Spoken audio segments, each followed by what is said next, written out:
Yo, c'est Noémie, bienvenue dans un nouveau Weekly Reading Vlog.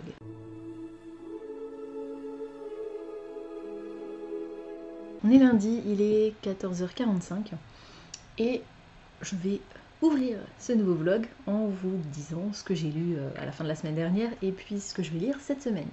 Et il y a pas mal de choses, donc on est parti tout de suite avec Lore d'Alexandra Bracken que j'ai réussi à terminer hier et je suis vraiment contente parce que c'était vraiment mon objectif de terminer cette lecture la semaine dernière. Je vous rappelle que le read along de la Fairy Loot avait lieu de lundi à vendredi. J'étais très en retard.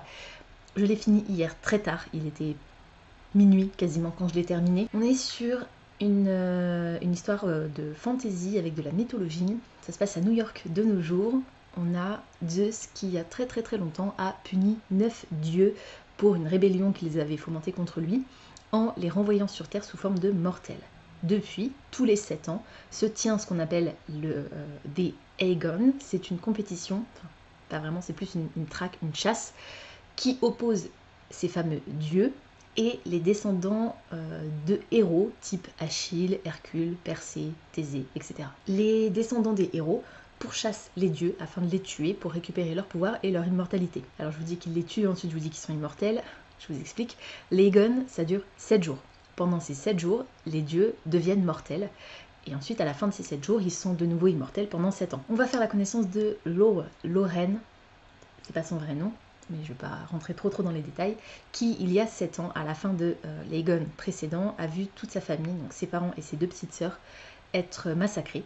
Et depuis ce jour, elle a décidé qu'elle ne voulait plus jamais entendre parler de l'Aegon, elle ne veut plus participer à ça, voilà. Alors que son rêve, c'était d'être une des plus grandes chasseresses, en gros, de cette compétition, et d'apporter la gloire à sa famille, parce que sa famille a été, avant ses parents et ses sœurs, le clan des Perséides dont elle fait partie a été décimé il y a plusieurs années à l'époque de son arrière-grand-père. Et elle se retrouve du coup maintenant à notre époque à être la dernière survivante du clan des Perséides. Cependant, on a Athéna, la déesse, qui est une des 4 dieux qui sont encore les dieux originels, parce que sur les 9 qui ont été punis par Zeus au départ, il y en a déjà 5 qui ont été tués et qui ont transmis leur pouvoir du coup aux descendants des héros. Donc Athéna avec Hermès, Artémis et Apollon fait partie des 4 derniers dieux qui sont encore les dieux originels au début de ce nouvel Aegon. Et elle va débarquer chez Lo en lui demandant son aide parce qu'elle a besoin d'elle pour survivre aux 7 jours de l'Aegon. Et en échange, elle lui propose de tuer elle-même le responsable de la mort de ses parents et de ses sœurs. Parce que le problème, c'est que quand le descendant d'un héros tue un dieu, ou la réincarnation d'un dieu, il absorbe, comme je vous l'ai dit, ses pouvoirs et son immortalité. Et comme Lo ne veut plus rien avoir à faire avec ça, elle aimerait que le responsable de la mort de sa famille soit puni, soit mort, soit tué, mais elle ne peut pas le faire elle-même. Donc Athéna lui propose de le faire, et voilà, elles vont s'allier du coup pour essayer de survivre à ces 7 jours et d'obtenir la vengeance pour Lo. Je vais m'arrêter là pour le résumé, c'est beaucoup plus complexe que ça, et d'ailleurs j'ai eu énormément de mal au départ à comprendre exactement ce qui se passait, ça arrive au fur et à mesure de l'histoire, mais j'ai adoré ma lecture. Il n'a pas des très bonnes notes et je suis un peu étonnée, mais bon, c'est pas grave, peu importe ce que les autres en ont pensé, moi je l'ai adoré, c'est un coup de cœur.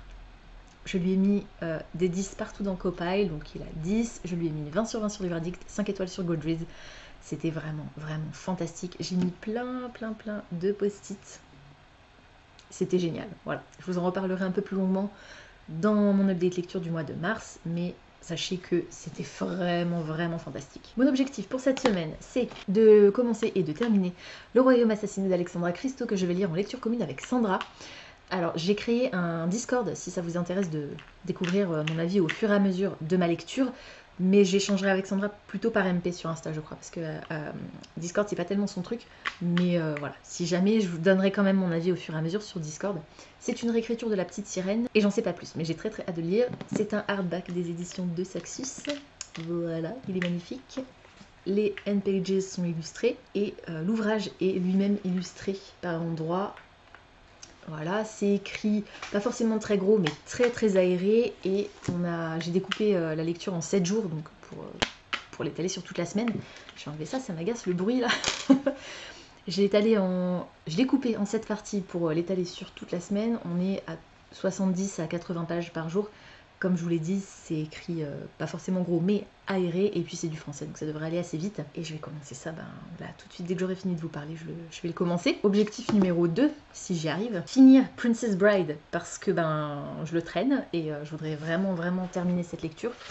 Je suis page 90, on va dire, chapitre 4. Et donc on est sur un genre de conte avec une jeune femme qui va tomber amoureuse du garçon de ferme de sa famille. Seulement celui-ci, en partant en Amérique pour faire fortune, pour être digne d'elle, va mourir. Elle va décider de ne plus jamais aimer qui que ce soit.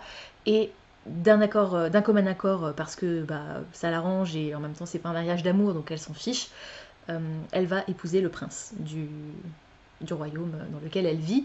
Et pour l'instant j'en suis là, j'en sais pas plus. Là on va commencer je crois que le chapitre que je vais entamer, ça s'appelle les préparatifs, donc probablement les préparatifs du mariage. Pour l'instant c'est assez ambigu en fait mon avis sur cette lecture, parce que j'ai reçu un commentaire sous le vlog pas celui de la semaine dernière mais celui de la semaine d'avant, de la part de Sion, qui m'expliquait que en fait, Sion Sayen, je suis désolée si j'écorche ton pseudo, tu me diras comment ça se prononce dans les commentaires. En fait elle m'expliquait que le côté qui me gênait au départ, je vous ai expliqué, il y a ces fameuses préfaces où l'auteur nous explique pourquoi il a écrit ce livre, pourquoi il a choisi de découper les morceaux de l'œuvre originelle, etc. En fait, tout est faux. C'est vraiment un style de l'auteur. Il a décidé de créer une genèse à son histoire, alors qu'en fait, il n'y en a pas spécialement. Je vois pas tellement l'intérêt, et c'est plus alourdissant, je trouve. Alourdissant, ça se dit ça ? Je trouve que ça alourdit énormément le récit. On a des interventions de l'auteur lui-même en plus à certains moments, enfin de l'auteur.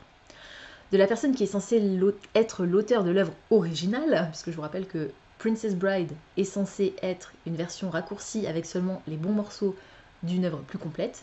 Et donc l'auteur supposé de cette œuvre plus complète intervient à certains moments dans l'histoire, ce qui alourdit encore plus le récit. Donc, je vais essayer de me concentrer sur l'histoire en elle-même, en espérant que, une fois que je l'aurai terminé, tout aura un sens. Et si c'est pas le cas, de toute façon, je pense que je regarderai aussi l'adaptation cinématographique. Donc peut-être qu'à ce moment-là, je comprendrai tout. Voilà, mais c'est aussi le deuxième objectif de cette semaine, c'est de terminer Princess Bride, parce que c'est le dernier livre de ma pile à lire du mois de mars. Ces deux-là, c'est les deux derniers romans de ma pile à lire du mois de mars, donc si je pouvais les finir cette semaine, ce serait vraiment cool. Sachant que cette semaine, le vlog va être un petit peu plus court que d'habitude, pas forcément en termes de timing, ça va dépendre de combien de temps je vous parle tous les jours, mais en termes de quantité de jours où je vais vlogger, puisque je vais clôturer ce vlog vendredi, le 48 Hours Bookapalathon de Becca commençant samedi, dans la nuit de vendredi à samedi à 1h du matin. Je vous en ai déjà parlé, je vous remettrai le lien vers sa chaîne et la vidéo de présentation dans la barre d'infos. Je pense que je vais vlogger spécialement sur ces 2 jours, sur ce week-end, pour le 48 Hours Bookapalathon de Becca. Il me semble que dans un vlog précédent, je vous ai déjà parlé des lectures que j'allais faire, ou pas encore. Non, je crois pas que je vous en ai parlé. Je les ai préparées, elles sont là, les 2 premières, puisque Becca a déjà donné les 2 premiers critères de sélection de nos livres, donc j'essaie de prendre les plus courts tout en restant quand même dans les romans. Le premier critère, c'était Dark Cover, je crois, donc couverture sombre, et le deuxième, c'était Fantasy, donc facile. J'ai choisi 2 bouquins. Les 2 sont de la fantasy avec tous les 2 des couvertures sombres, mais c'était pas spécialement le but. Le but c'était vraiment d'en prendre un qui soit de la fantasy et un qui soit une couverture sombre. S'ils collent aux 2 critères les 2, c'est pas volontaire, mais voilà. En tout cas, j'ai très hâte. Je les ai mis là, mais finalement, je vais pas vous les montrer. Je vais vraiment garder le suspense jusqu'au bout et vous les présenter seulement pour le readathon, tout simplement, ce week-end, samedi donc. Il faudra patienter quelques jours encore pour l'avoir, parce que du coup, le vlog là maintenant, celui dont je vous parle, vous l'aurez lundi probablement, et le vlog du week-end vous l'aurez seulement jeudi, je crois bien. Voilà, je pense que je vais faire ça comme ça. Mais j'ai eu une idée de vidéo en regardant plusieurs autres vidéos sur Booktube. Je vais faire une vidéo ménage de printemps, et je vais pas me contenter de ma pile à lire, je vais faire le ménage dans mes livres lus. Le problème, comme vous le savez, c'est que, étant donné que j'ai pas de place, on a un appartement qui est d'une taille confortable, mais j'ai un nombre de bouquins absolument indécent qui ne rentrent pas. Vous savez que cette bibliothèque, c'est ma pile à lire, et qu'elle est pleine de livres que je n'ai pas lus donc. Mais ça veut dire que je n'ai pas la place de mettre les livres que j'ai lus. Ils sont donc tous en carton, au garage. Du coup, mon ménage de printemps, c'est très simple, ça va consister à descendre au garage, sortir les bouquins des cartons et mettre de côté ceux que je ne vais pas garder. Et puis je pense que je remonterai ici, ce sera plus simple parce qu'au niveau luminosité en bas c'est pas génial. Je vous ferai peut-être juste un plan pour vous expliquer voilà, la quantité de bouquins, ça représente ça. Mais je montrerai, une fois que j'aurai fait ma sélection, je montrerai et je filmerai ici tous les livres dont je vais me séparer en fait. Soit que je vais vendre, soit s'ils sont très très abîmés que je vais jeter. Je pense notamment à mon exemplaire de Kayla Marshall, vous vous souvenez, qui avait pris la flotte. Celui-là j'étais obligée de le jeter, hein. Il était vraiment moisi, pourri, dégueulasse. Donc voilà. J'espère que je ne vais pas en trouver d'autres dans cet état. Mais on verra, ce sera la surprise. Je pense que je ferai ça jeudi. Je vous tournerai la vidéo jeudi et vous l'aurez avec un peu de chance samedi, parce que samedi c'est le printemps, justement. Donc, on verra. Je vous dis ça, et puis si ça se trouve, ça va pas être fait tout de suite et vous l'aurez pas tout de suite. Mais vous l'aurez. J'ai très envie de faire cette vidéo. Et voilà, je ressens le besoin de faire du tri. Donc, je vais faire du tri. Je vais vous laisser pour l'instant parce que ça fait bientôt 13 minutes que je vous parle déjà. Je vais aller lire ma partie du Royaume assassiné, essayer d'avancer dans Princess Bride, et puis je vous reprendrai du coup probablement un petit peu plus tard dans la journée pour vous dire où j'en suis, de quoi ça parle exactement le Royaume assassiné, et si c'est pas aujourd'hui, ce sera demain. Il est 21h15 et je vais pas vous reprendre très longtemps normalement, je vous dis ça à chaque fois j'ai l'impression, quoique il me semble qu'il y a des livres qui sont sortis aujourd'hui, et dont je vous ai pas parlé tout à l'heure. Du coup, je vais regarder ça après. Sandra et moi avons terminé la partie que nous devions lire aujourd'hui dans Le Royaume assassiné. On est donc page 75, chapitre 8. On va commencer le chapitre 8. Les amis, je vais d'abord vous parler de l'histoire.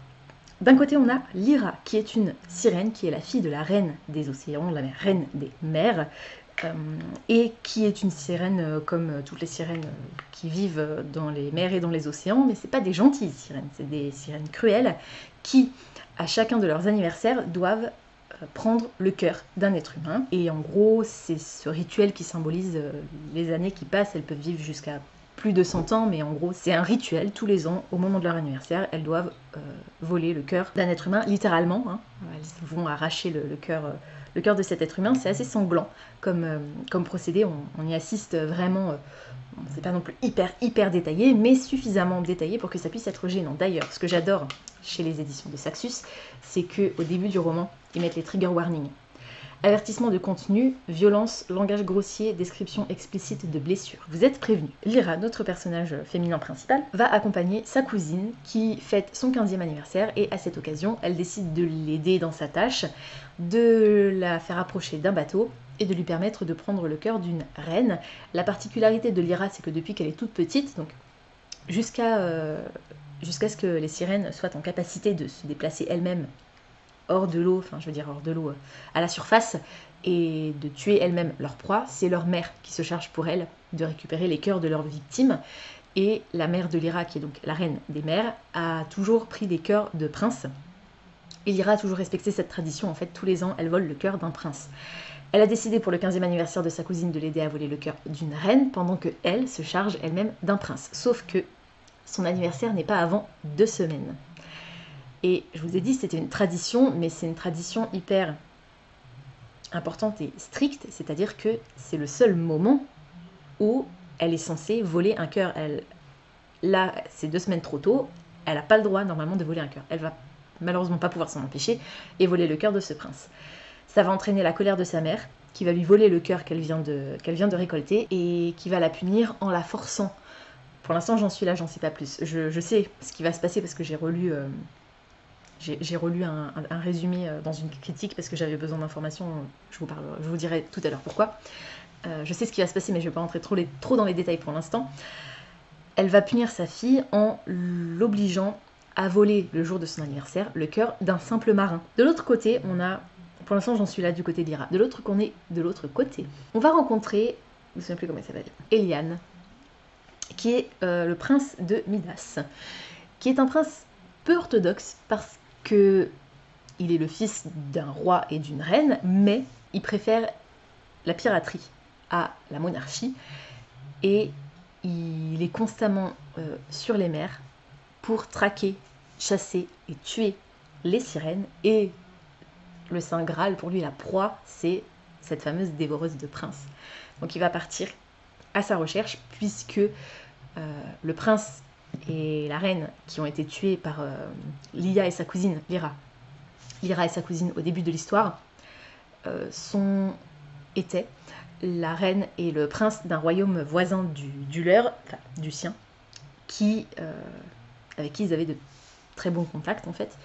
Ils n'étaient pas spécialement proches, mais ils se connaissaient et ils appréciaient de se voir dans les occasions que Eliane et son équipage avaient d'accoster chez eux, quoi. Et on lui apprend que c'est la dévoreuse de prince qui a tué le prince qui était son ami, entre guillemets, quoi.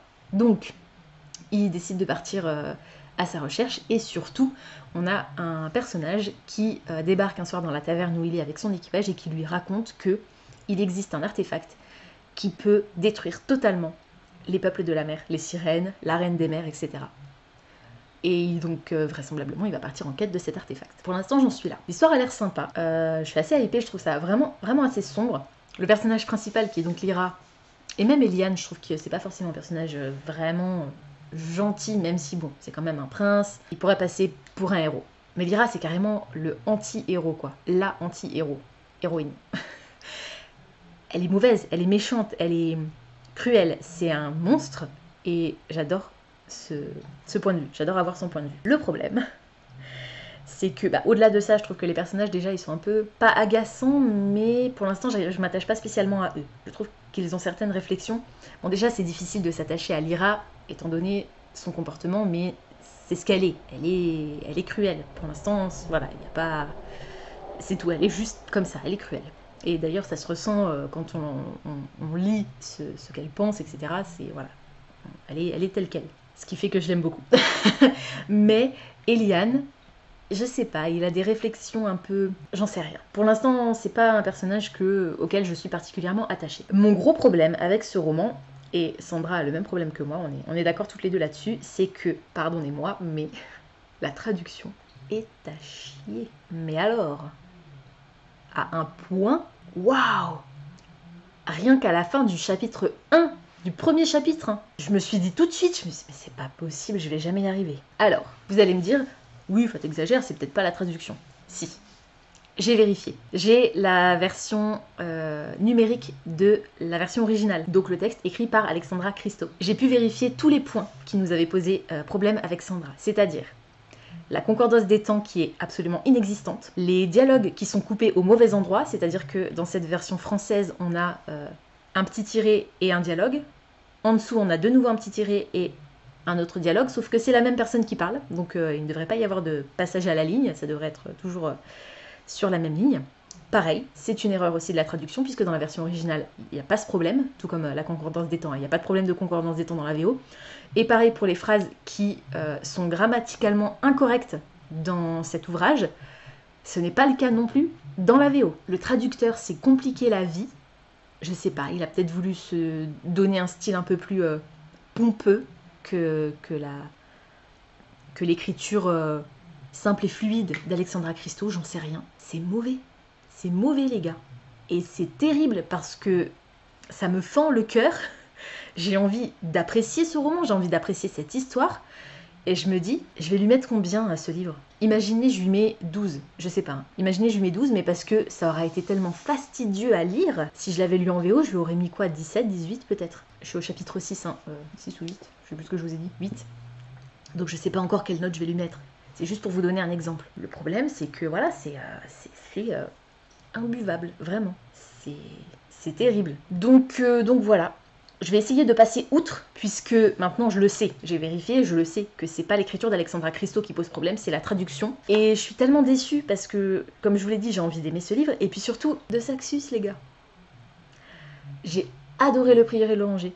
J'ai adoré La 9e Maison. Ces deux livres qui ont été... Je crois que La 9e Maison, c'était un coup de cœur, Le Prieuré, pas tout à fait, mais presque. Et ben, je suis deg, je suis vraiment deg. Je suis vraiment, vraiment dégoûtée.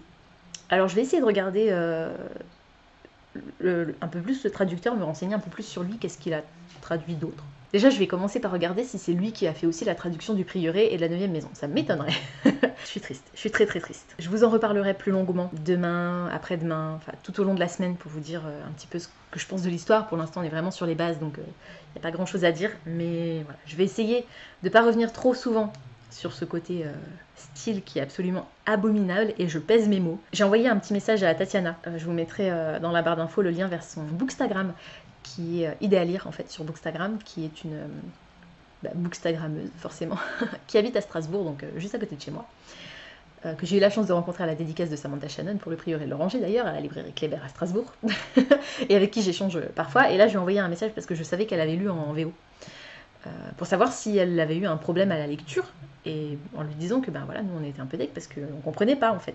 Donc pour l'instant, elle m'a pas encore répondu. Je sais qu'elle me répondra parce qu'elle répond toujours aux messages. Mais effectivement, elle pourra pas m'aider plus que ça, puisque j'ai paré au plus court. Finalement, j'ai moi-même téléchargé la version originale et je me suis rendu compte par moi-même qu'il y avait absolument aucun problème dans la construction du texte au niveau de la VO.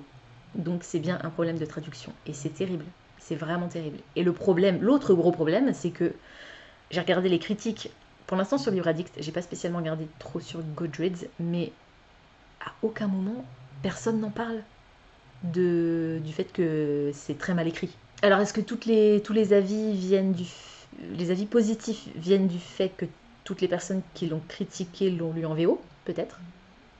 Parce que ça fait pas très très longtemps qu'il est sorti non plus. En tout cas, voilà, je reviendrai dessus tout au long de la semaine, parce que il faut que je réussisse à faire abstraction du style, parce que ce n'est pas du tout représentatif du style de l'autrice. Et c'est vraiment triste. Je trouve ça vraiment très très dommage. D'ailleurs, je vais pas le faire tout de suite, je vais attendre d'avoir avancé un petit peu plus dans l'histoire, mais je vais envoyer un MP sur Instagram à De Saxus pour leur signaler que malheureusement, l'histoire a beau être vraiment chouette, pour l'instant j'en sais rien, hein, mais si jamais c'est le cas, j'hésiterai pas à leur dire que voilà, l'histoire est chouette et que je suis contente de l'avoir découverte, mais que niveau traduction, c'est pas génial quoi. C'est même pire que pas génial. Voilà, donc ça, c'était ma lecture d'aujourd'hui. Il est 21h30, du coup, je vais m'attaquer à Princess Bride un tout petit peu après. Et je vais regarder tout de suite s'il y a des sorties pour aujourd'hui. Nous sommes le 15 mars. Il y en a une. Lundi 15 mars, aujourd'hui, est sortie, en version originale, The Descent of the Drowned. C'est le tome 1 d'une série de fantasy écrite par Anna Lal Din. On est sur de la mythologie indo-perse avec un décor, une mise en place, un univers inspiré par un mythe arabo-islamique. Et on va parler de pouvoir, d'identité et de rédemption. Vous vous souvenez quand je vous ai dit, je crois que c'était la semaine dernière, à partir de maintenant, à chaque fois qu'il y aura une sortie qui sera de la fantasy inspirée par l'univers oriental, je le mets dans ma wishlist. Ben voilà. Je cherche même pas à comprendre. On verra ce que ça peut donner. Et je vous avoue que je me souviens plus tellement de quoi parlait le résumé. C'est étrange parce que autant les autres oui, autant celui-là, à part ce que je vous ai dit là, j'ai un trou de mémoire. Ça me reviendra. Ou pas, et je l'achèterai sans plus savoir de quoi ça parle, et je le découvrirai à l'aveugle, et ce sera une très très bonne surprise, comme ça avait été le cas pour d'autres, les papillons géomètres notamment. Du coup c'est tout pour aujourd'hui. Comme dit, je vais aller, je pense, me mettre au lit avec Princess Bride. Je vais pas trop tarder à me coucher, il est que 21h30, mais je veux faire vraiment des bonnes nuits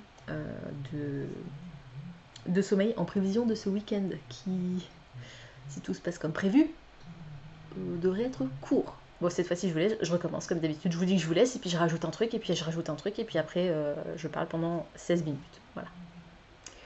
À demain. On est mardi, il est 20h19, et je vous reprends un petit peu échevelée et transpirante. Je viens de faire une séance de sport, les amis. Pour ceux qui me connaissent bien, vous vous dites, ah la menteuse, je déteste faire du sport. Il faut le savoir, je déteste ça. J'ai toujours détesté ça et je déteste toujours ça. J'ai quand même fait 10 ans de danse dans ma vie, modern jazz, quand j'étais plus jeune, à l'époque. Et j'ai adoré ça. J'ai arrêté quand je suis allée au lycée et ça me manque. La danse me manque, voilà. Je déteste faire du sport, mais il faut que je fasse du sport pour entretenir ce corps de princesse. Du coup, j'ai sorti mon Just Dance Michael Jackson The Experience sur la Wii. Alors moi j'ai une des premières Wii je pense. C'était la version collector avec le Mario, New Super Mario Bros, donc elle est rouge. C'est vraiment une édition collector de la Wii. Et bah ça fait du bien, franchement ça fait du bien. J'ai fait que les chorés en difficile, parce que j'avais pas envie de toutes les faire, et du coup je me suis dit, vu que je vais pas non plus en faire 45, autant, je dis 45, je pense pas qu'il y en ait 45, beaucoup. Autant faire les plus difficiles, donc j'en ai fait 4 ou 5 je crois bien, à raison d'une moyenne de 4, 5, 6 minutes pour Thriller.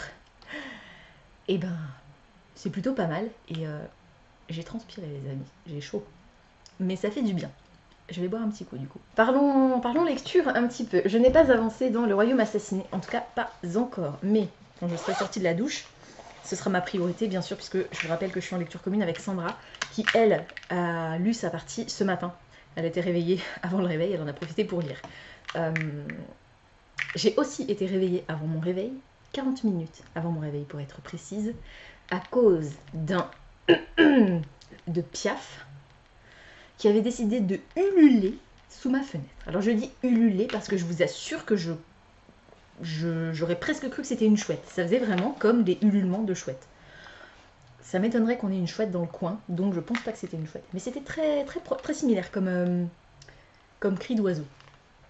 Et il a pas arrêté.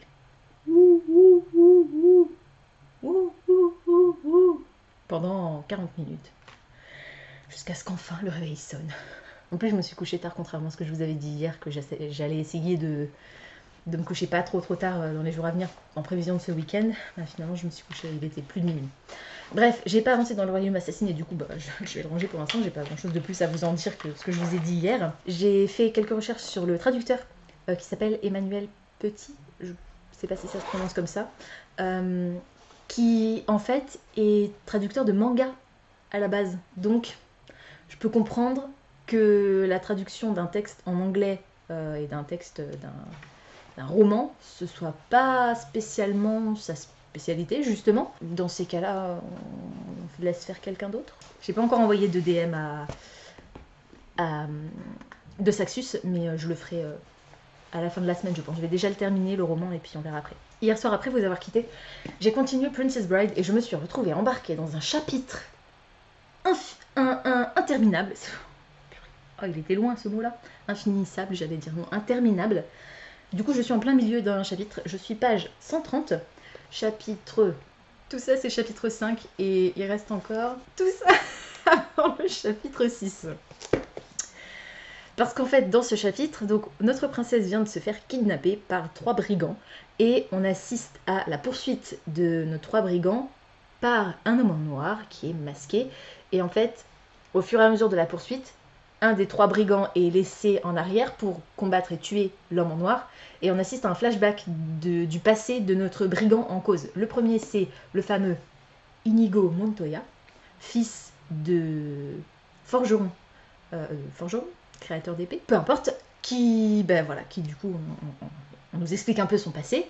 Ensuite, là, je viens d'arriver au moment où l'homme en noir va commencer à combattre le deuxième des brigands qui s'appelle Fedzik et qui lui est un géant. Et donc, comme vous pouvez le constater, on a en gros là au milieu c'est son nom, Fedzik, et du coup ce qui se trouve après, je suppose que ça va être aussi un flashback pour nous apprendre à connaître un peu plus ce personnage. Je reste dubitative quant au style de l'auteur, enfin au style, pas dans la façon dont l'histoire est écrite, mais dans la façon dont elle est racontée. Je sais pas si vous voyez la distinction, j'ai pas de problème avec le côté grammatical, les conjugaisons, enfin voilà, c'est pas un problème grammatical, ni d'orthographe, ni de conjugaison, c'est vraiment un problème de construction de l'histoire, la façon dont elle est racontée, tout simplement. Ces flashbacks, ces interventions de l'auteur, alors que en général, j'aime énormément ça dans un roman, quand l'auteur intervient, interpelle le lecteur. Là, ça aurait plus tendance à m'agacer, parce que le récit est assez étrange de base. Alors on n'est pas dans Alice au Pays des Merveilles, mais au niveau conte assez brumeux, ambigu, on est pas mal dans le genre. Voilà. En gros, ben, c'est tout ce que j'ai à vous dire pour l'instant. Je suis déjà page 130, ça va être compliqué de vous en dire beaucoup plus, même si ouais, les 45 premières pages, c'est pas le conte. Mais ça fait partie quand même du récit, donc bon. Voilà, donc je vais aller lire, enfin je vais aller prendre ma douche déjà, manger un petit bout, prendre ma douche, lire Le Royaume assassiné, et s'il me reste encore un peu de temps, peut-être avancer dans Princess Bride. La sortie du jour qui m'intéresse, c'est une sortie en VO qui s'appelle The Memory Collector. C'est un one-shot de Kim Neville, c'est un récit fantastique dans lequel les objets ont une mémoire. C'est un pouvoir très puissant qui peut conduire à la folie. En fait, les objets de notre quotidien absorbent nos émotions, principalement les émotions donc, de tout ce qu'on a vécu dans notre vie.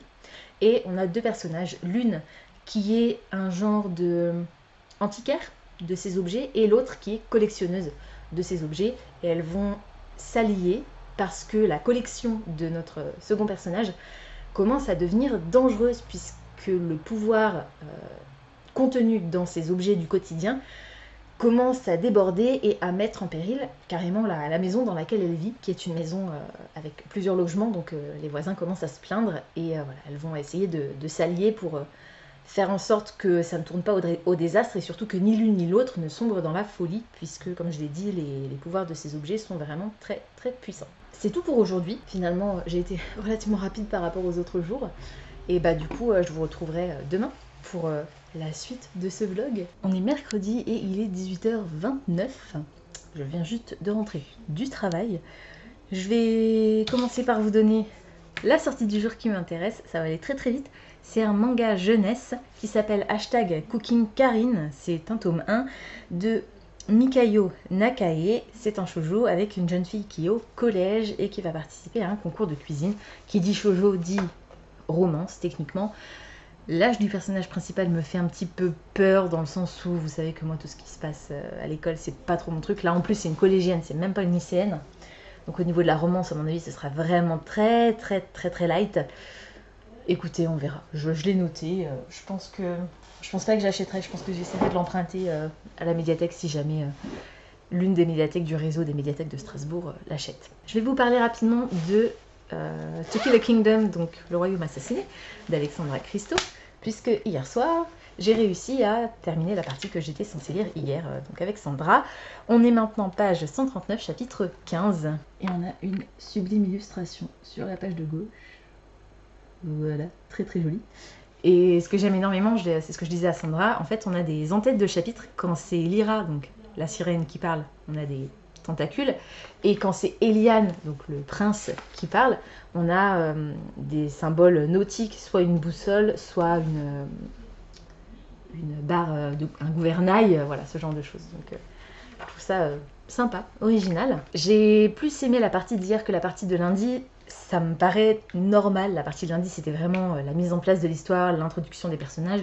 Là, ça y est, il va enfin commencer à se passer des choses. C'est-à-dire que le dernier chapitre qu'on a lu, c'est le chapitre où, enfin, il y a une réelle interaction entre Lyra et Eliane.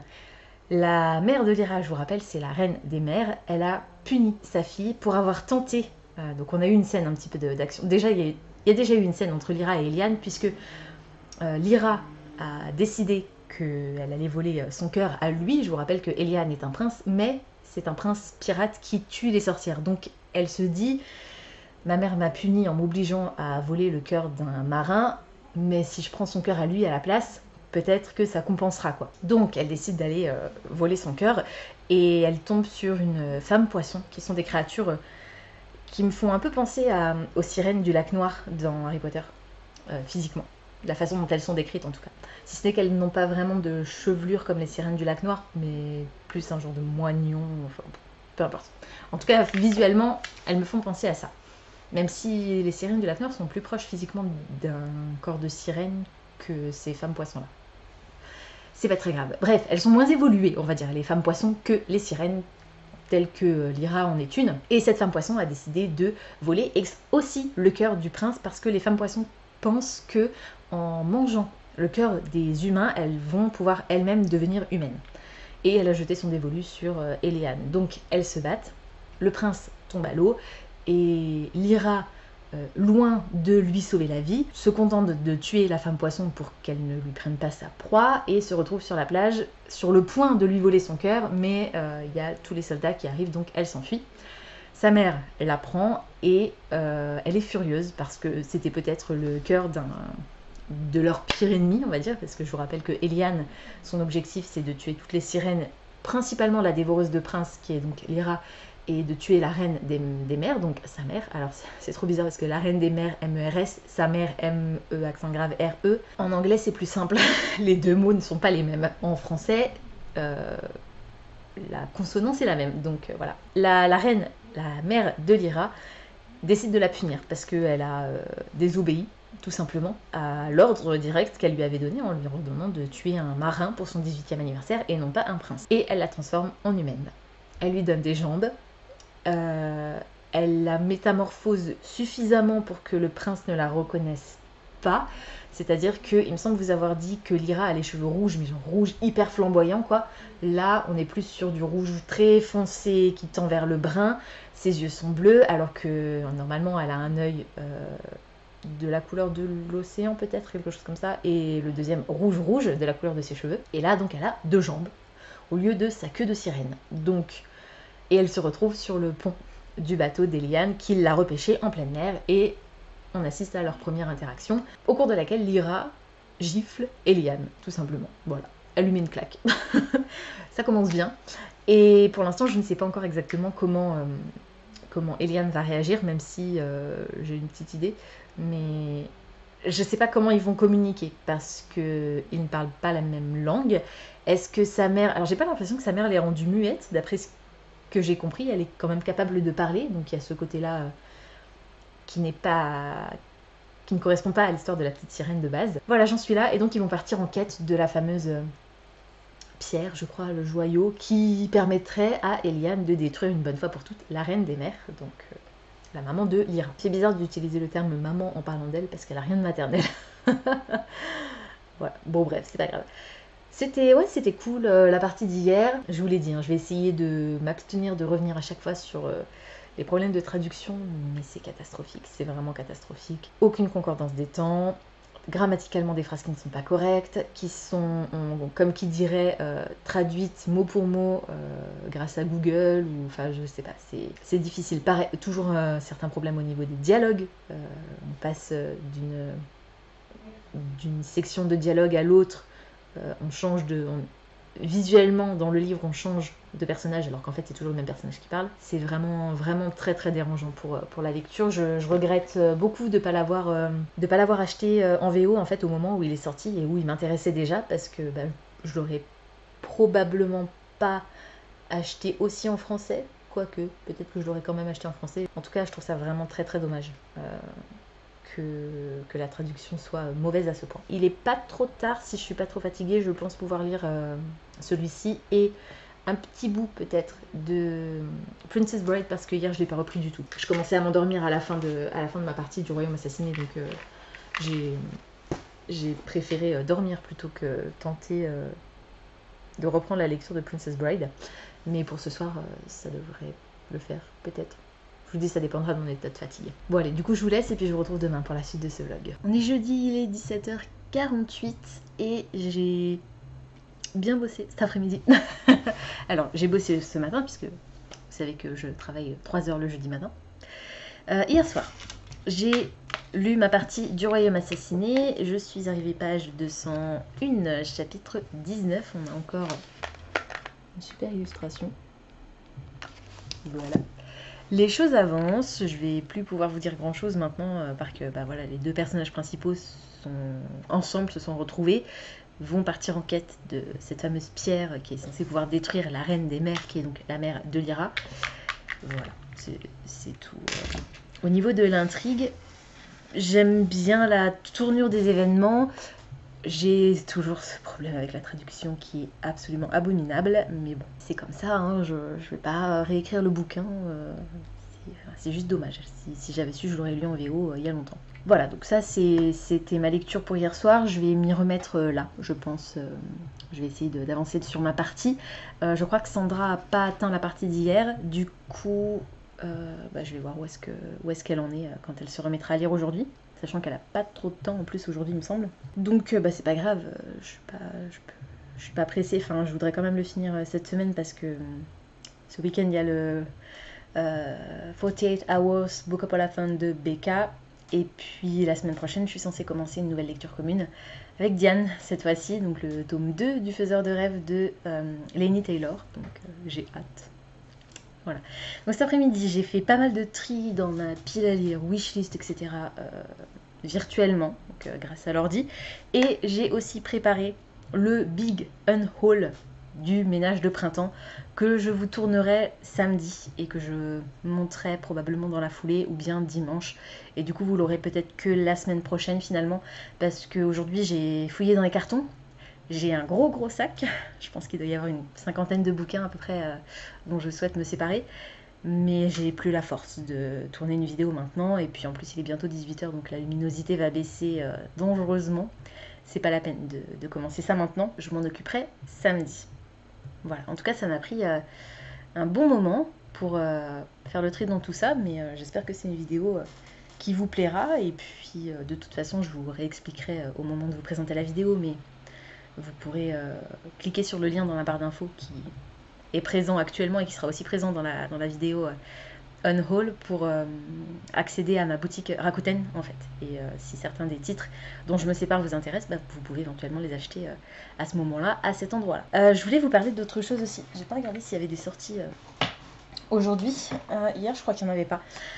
Vous savez, j'ai lu Lore la semaine dernière et je l'ai adoré, je vous en ai parlé en tout début de semaine. Figurez-vous que au même moment, ah oui, il y en a quelques-unes. Figurez-vous quand même, au même moment où j'ai commencé à lire Lore, peut-être un petit peu avant, quoique pas sûr, ça fait un moment que sur mon téléphone j'ai téléchargé l'application Webtoon. C'est une application gratuite sur laquelle vous avez accès à plein de mangas et de lectures graphiques, principalement du manga ou de la BD. Voilà, des artistes qui partagent leur travail gratuitement et qui régulièrement, une fois par semaine, 2 fois par semaine, vous mettent un épisode de leur série pour que vous puissiez la découvrir. Alors moi, il y avait une série qui m'intéressait, qui s'appelait Tradition de l'Olympus, je crois. J'appréhendais juste un petit peu parce que le graphisme, le dessin me plaisait pas tellement. Et en fin de compte, je l'ai commencé et je l'ai plus lâché. J'ai dévoré la série il y a 150 épisodes, je crois, quelque chose comme ça. Je l'ai bouffé en très très peu de temps. Et je suis extrêmement ravie de vous annoncer que cette série va être adaptée. Enfin, adaptée, pas adaptée, mais va être éditée. Donc c'est plutôt cool pour le créateur. Je ne sais plus qui est... je vais vous dire ça. Voilà. Rachel Smith, peut-être plutôt. Donc elle va être éditée. Donc ça, c'est un peu le graphisme. Voilà. Tradition d'Olympus sur Webtoon. Donc vous le trouvez, c'est en français, mais elle va être éditée en anglais.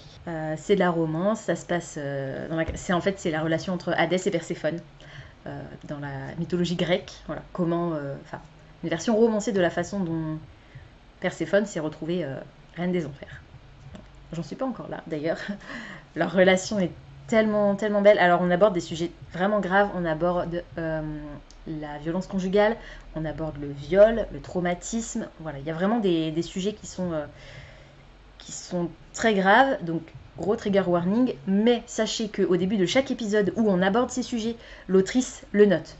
Attention, cet épisode traite de tel et tel sujet qui peuvent heurter la sensibilité des plus sensibles, justement. Voilà. Donc il y a 143 épisodes. Et elle publie un épisode tous les mercredis et un épisode tous les dimanches. Donc c'est très très cool. Et donc elle va être éditée, voilà, et je vous mettrai du coup par ici le visuel du roman graphique, manga, je ne sais pas exactement sous quel format ce sera, qui sortira je ne sais plus quand, et je vous mets la date par ici. Voilà. Donc c'est très très cool, je suis vraiment contente et je soutiendrai à fond cette autrice et cet ouvrage. On est parti pour les sorties du jour. Il y en a 1, 2, 3. Et ce sont 3 sorties françaises. La première sortie qui m'intéresse, c'est un roman jeunesse qui s'appelle La 13e maison des Bradley. C'est écrit par Amber Lee Dodd. On va suivre une famille qui est victime d'une malédiction, je ne sais pas laquelle, mais cette malédiction fait qu'ils sont obligés de déménager sans cesse et que le fils de la famille ne peut pas s'attacher à qui que ce soit, sauf que ils arrivent dans leur 13e maison et il a envie de commencer à, voilà, à se poser et à se faire des amis, donc c'est un petit peu compliqué. Ensuite, un album jeunesse, c'est de plus en plus rare que je vous en présente, mais celui-ci, je suis obligée, est sorti aujourd'hui le nouvel opus d'Émile de Vincent Cubelier et Ronan Badel, et c'est Émile fait la politique. J'ai très hâte. J'ai très hâte parce que j'ai lu des extraits sur l'Instagram de Gallimard, je crois. C'est juste, voilà, c'est collector. Et enfin, le 3e et dernier tome de la série Iscari de Kristen Cicciarelli qui s'appelle La tisseuse de ciel. C'est ça. Rapport avec ce qui s'est déroulé dans le tome 2 et dont je ne vais pas vous parler, je ne vais pas m'étaler plus. Vous savez qu'on est sur de la fantasy pour ados, un univers oriental avec des dragons. Au moins dans le premier tome, c'est un sujet assez important. Ça l'est beaucoup moins dans le second, et vu la tournure que vont prendre les événements, je pense pas qu'on en parlera énormément dans le tome 3, mais on va avoir une relation FF, il me semble, parce que le personnage principal de ce 3e tome est un des personnages secondaires du tome 1 et du tome 2, et on apprend, alors dans le tome 1 je me souviens plus, mais dans le tome 2 on apprend qu'elle est gay. Voilà, et ce sera elle le personnage principal du 3e tome, et ça va être trop bien. Je crois qu'on a une histoire de portail, de monde parallèle ou quelque chose comme ça. Alors je sais pas, je suis un peu dubitatif pour l'instant, mais je crois qu'on va aussi avoir une femme pirate. Justement, le love interest de notre personnage principal serait une pirate. Donc c'est très cool, et j'ai hâte de me le procurer. Du coup, je vous retrouve demain pour la suite et fin de ce vlog, puisque je vous rappelle que je clôture le vlog demain pour pouvoir commencer un vlog spécial sur le week-end du 48 Hours Bookapalathon de Becca. À demain. On est vendredi, il est 20h26. Je vais clôturer ce vlog pour aujourd'hui. Je vous ai déjà expliqué pourquoi, mais je vais revenir dessus quand même un petit peu après. Alors, j'ai avancé dans Le Royaume Assassiné. J'ai lu la partie que j'étais censée lire hier. Je suis arrivée page 283, chapitre 25, avec encore une magnifique illustration. Et j'ai lu un chapitre aujourd'hui pour l'instant. Donc je vais lire ça maintenant pour clôturer ma lecture de la journée sur Le Royaume Assassiné. C'est un roman dont je vais pas vous reparler cette semaine dans le vlog, et c'est un roman que normalement je suis censée finir dimanche. Ce qui fait que si je y arrive, il faut que je puisse l'intégrer dans un des critères de sélection pour le Bookapalathon de Becca, parce qu'on a le droit d'intégrer au readathon des livres qu'on avait déjà commencé avant le début du readathon. Donc Le Royaume Assassiné, ça pourrait coller. Il faut juste que je le finisse dimanche sur un critère de sélection qui colle, quoi. Donc on verra si je peux réussir à le caser sur le critère qui sera donné, sur l'un des deux critères qui sera donné dimanche midi. Ce serait cool. En tout cas, je le mets de côté pour l'instant. Je vais lire la partie de ce soir. Il me restera 2 parties. On est d'accord avec Sandra, hein, on a vraiment du mal. Heureusement qu'il y a quelques petites scènes d'action, parce que sinon c'est pas folichon. Et malheureusement, je vous jure que c'est vraiment un gros problème. J'arrive pas à passer outre cette traduction calamiteuse. Ça me gâche complètement ma lecture. Et je suis même pas intéressée en fait par ce qui se passe, parce que les personnages vivent. J'arrive pas à trouver de l'intérêt à cette histoire, même si le pitch de base est génial, quoi. Mais non, je suis désolée. Alors c'est vraiment terrible, parce que j'avais envie de le surkiffer, et je suis sûre que si je l'avais lu en VO, je l'aurais adoré. Mais voilà, la faute à moi. Tant pis.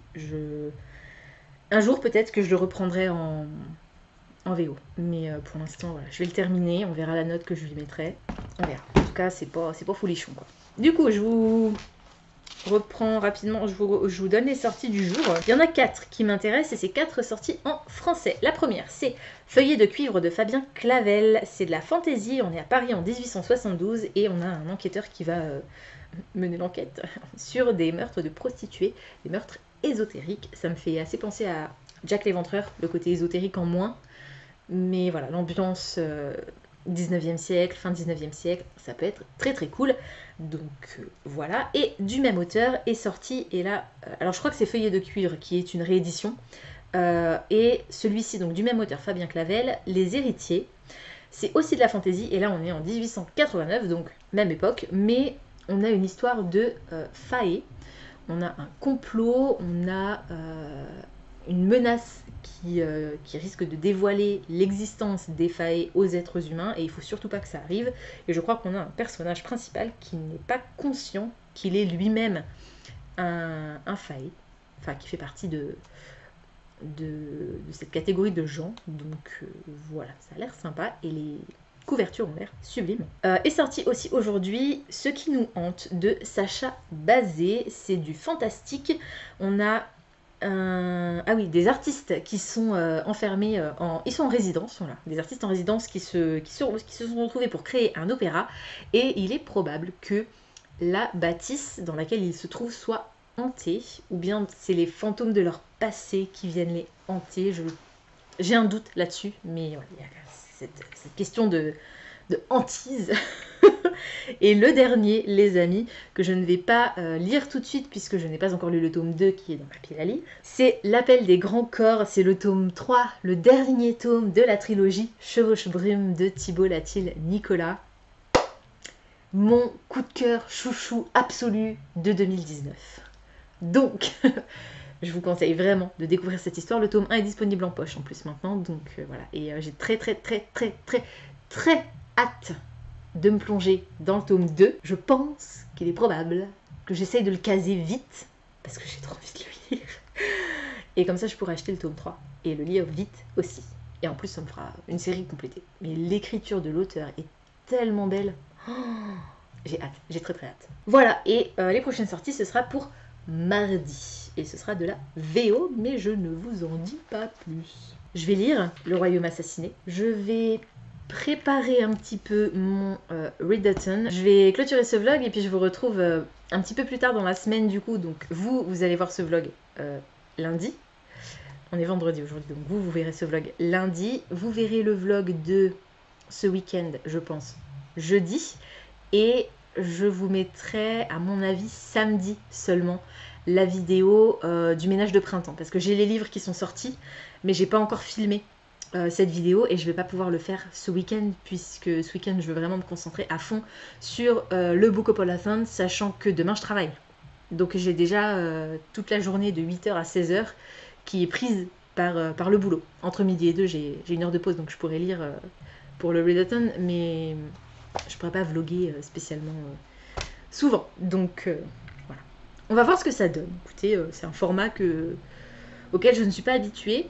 J'ai fait des provisions en prévision de ce week-end. On va voir comment ça se passe. J'ai hâte, j'ai très hâte. Et j'ai mes 2 premiers bouquins là qui sont par ici, que vous voyez pas, et que vous découvrirez du coup jeudi. J'ai trop hâte. J'ai vraiment très hâte de voir comment ça va se dérouler, d'autant plus que cette année, parce que c'est la 2e édition, Becca l'a déjà fait, mais cette année, tout va être en live, c'est-à-dire que toutes les 4 heures, on a une nouvelle personne, un nouveau booktuber qui va lancer un live sur sa chaîne pendant 4 heures, où ça va être des reading sprints, je crois que sur la chaîne de Gavin, il va y avoir des jeux, en plus des lectures, bien sûr, des moments de lecture, donc ça va être très cool. J'ai trop hâte. Bon, du coup, cette fois-ci, je vous laisse pour de bon. Merci d'avoir regardé ce vlog jusqu'au bout, et puis voilà, j'ai hâte de voir un peu vos réactions par rapport au weekend reading vlog qui arrivera dans quelques jours. Pas à la semaine prochaine, mais à jeudi pour vous. Et à demain pour moi. Ciao.